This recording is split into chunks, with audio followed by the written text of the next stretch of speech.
Hello everyone. তো just 1 মিনিটের জন্য আমাদের ট্রেনটা ছেড়ে গেল। তারপর আর কি দীর্ঘ অপেক্ষার পর আমাদের ট্রেনটা শেষ পর্যন্ত এসে পৌঁছলে কিন্তু আমরা সবাই টায়ার্ড হয়ে গেছে। না মানে এতক্ষণ কার ভাল লাগে এই ট্রেনের জন্য অপেক্ষা করতে, তার মধ্যে খিদেও লেগে গেছে। তারপর অবশেষে আমরা কৃষ্ণনগর সিটি জংশনে এসে পৌঁছলাম। তারপর দেখি হঠাৎ সবাই টোটোওয়ালারা ডাকা শুরু করে দিয়েছে।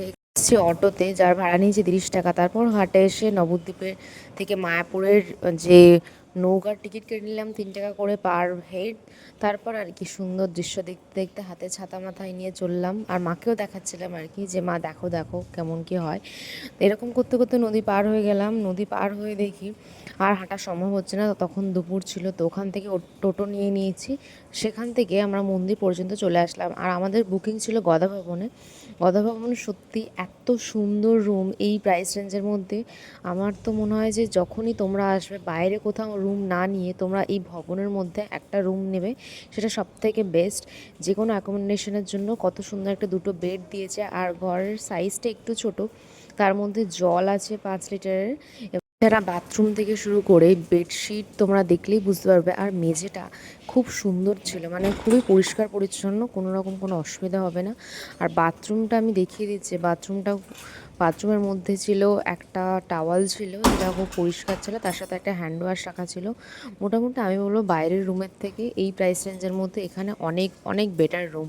তুমি নিজের প্রয়োজন মতো সব কিছু এখানে মোটামুটি পেয়ে যাবে খুব ভালোভাবে।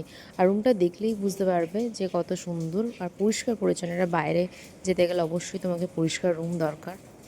রুমটা এতটাই ভালো লেগেছে, মানে রুমও চাইছে না যে আমরা আর এর থেকে বাইরে বেরোই। সেই জন্য বাইরে আজকে এত প্রচণ্ড বৃষ্টি হয়েছে, গদা ভবনের সামনে হাঁটু পর্যন্ত জল, লিটারালি হাঁটু পর্যন্ত জল জমে গিয়েছে।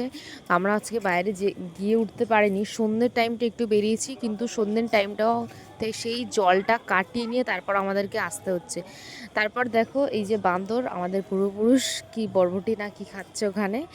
তারপর আমি এখানে দুপুরে চলে আসলাম যে সুলভ ও ভোগ প্রসাদের কুপন কেটেছিলাম, সেটার প্রসাদ নিতে। আমাদের কুপন পড়েছিল 50 টাকা পার হেড। তো সেখানে প্রথমে দিয়েছে ভাত, খিচুড়ি, তারপর দিয়েছে ভাত, তারপরে একটা আমের একটা ছোট্ট কাঁচা আমের আম তেলের টুকরো দিল, তারপর তার সাথে পটল আলু সবজি তরকারি, তারপর ডাল, এবং দিয়ে দিল একটা পাঁচমেশালি সবজির তরকারি। তারপর সেটা খেয়ে নিয়ে আমরা বেরিয়ে পড়লাম। কিন্তু এই বিকেলে বের হওয়ার পরেই কিন্তু ভয়ঙ্কর